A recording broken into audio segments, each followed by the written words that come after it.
ಯಶಸ್ವಿಯಾಗಿ ಒಂದು ಸಾರಿ ಪೌರಾಣಿಕ ಇದು ಐತಿಹಾಸಿಕ ನಾಟಕ ರಾಜವೀರ ಮದಕರಿ ನಾಟಕ 3 ನಾಟಕಗಳು ನಮ್ಮವು ತುಂಬ ಯಶಸ್ವಿಯಾಗಿದ್ದಾವೆ.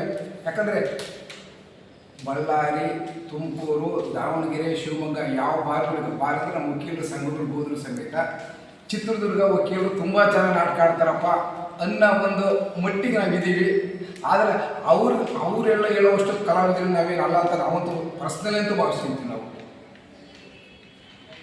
ಆದ್ದರಿಂದ ಎಲ್ಲರ ಗೊತ್ತಾಯದ ಮೇರೆಗೆ ಜೊತೆ ವಕೀಲರ ದಿನಾಚರಣೆ ಇತ್ತಲ್ಲ, ಆ ಒಂದು ಕಾರಣಕ್ಕೋಸ್ಕರ ಮತ್ತೊಮ್ಮೆ ಈ ಒಂದು ಕುರುಕ್ಷೇತ್ರ ನಾಟಕವನ್ನು 3ನೇ ಸಾರಿ ನಾವು ಕೈಗೆ ಎತ್ಕೊಂಡಿದ್ದೀವಿ. ಈ ಕುರುಕ್ಷೇತ್ರ ನಾಟಕ ಏನು ನಾವು ಕೈಗೆ ಎತ್ಕೊಂಡಿವಿ ಅಂದರೆ, ಈ ಕಕ್ಷಿದಾರರು ಬರ್ತಾರೆ ನಮಗೆ. ಬಹುತೇಕ ಕಕ್ಷಿದಾರರು ರಾಜಿ ಸಂಧಾನಗಳ ಮೂಲಕ ಕೇಸ್ಗಳು ಇತ್ಯರ್ಥ ಮಾಡ್ಕೊಂಡ್ರಿ ಅಂತ ಹೇಳ್ತೀವಿ ಅವ್ರಿಗೆ. ನೀವು ಕೋರ್ಟಿಗೆ ಬಂದು ಅಲ್ಲಿ ವಕೀಲರಿಟ್ಟು ಇಲ್ಲಿ ವಕೀಲರಿಟ್ಟು ಅವರು ಒಂದು ಹೇಳಿ ಇವರು ಒಂದು ಹೇಳಿ ನೀವೆಲ್ಲ ದ್ವೇಷ ಅಸೂಯೆಗಳೆಲ್ಲ ಬಂದು ಯಾಕೆ ರಾಜಿ ಸಂಧಾನ ಮಾಡ್ಕೊಂಡ್ರೆ ಅಪ್ಪಂದು 6 ಎಕರೆ 3 ಎಕರೆ ಬಂದುಬಿಡುತ್ತೆ. ನೀವು ಕೋರ್ಟು ಕಚೇರಿ ಬಂದು 2 ಎಕರೆ ಬರುತ್ತೆ.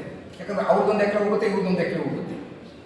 ಅದಕ್ಕೆ ನೀವು ಕೋರ್ಟು ಕಚೇರಿಗಳು ಗಲಿಯೋದು ಬೇಡ, ನೀವೇ ಅಲ್ಲೇ ಊರಲ್ಲೇ ಕೂತ್ಕೊಂಡು ಈ ಹಿಂದೇನು ರಾಜಿ ಸಂದರ್ಭಗಳು ನಡೆದಿದ್ದು ಯಜಮಾನರು, ಪೂಜಾರಿಗಳು, ಗೌಡರು ಅದೇ ರೀತಿ ನೀವು ಮಾಡ್ಕೊಂಡ್ರೆ ಈಗಲೂ ನಿಮಗೆ ಅನುಕೂಲ, ತುಂಬ ಒಳ್ಳೆಯದು. ಪೊಲೀಸ್ ಸ್ಟೇಷನ್ನು, ಕೋರ್ಟು ಕಚೇರಿ ಇವು ನಿಮ್ಗೆ ಅವಶ್ಯಕತೆ ಇಲ್ಲ ಅನ್ನೋದು ಬಿಂಬಿಸುತ್ತೆ ಈ ಒಂದು ಕುರುಕ್ಷೇತ್ರ ನಾಟಕ.